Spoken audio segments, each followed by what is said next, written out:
Hormuz প্রণালী ঘিরে সিদ্ধান্ত ও উত্তেজনা প্রতিনিয়ত নতুন রূপ পাচ্ছে। এরই মধ্যে ইরান জানিয়েছে এখন থেকে টোল দিয়েও প্রণালী পার হতে পারবে না কোনো জাহাজ।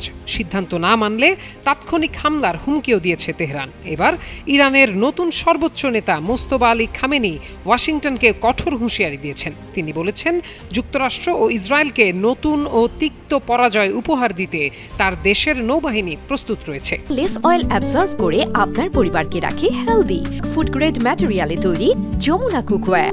ইরানের রাষ্ট্রীয় টেলিভিশনে তার এ বার্তা প্রচার করা হয় বলে এক প্রতিবেদনে উল্লেখ করেছে কাতার ভিত্তিক সংবাদ মাধ্যম আল জাজিরা। গুরুত্বপূর্ণ আন্তর্জাতিক সমুদ্রপথ হরমুজ প্রণালীতে উত্তেজনা বৃদ্ধির মধ্যে এই হুঁশিয়ারি দিলেন খামেনি। ইতিমধ্যে ওই প্রণালীতে অন্তত 2টি বাণিজ্যিক জাহাজ লক্ষ্য করে গুলি ছোঁড়ার খবর পাওয়া গেছে।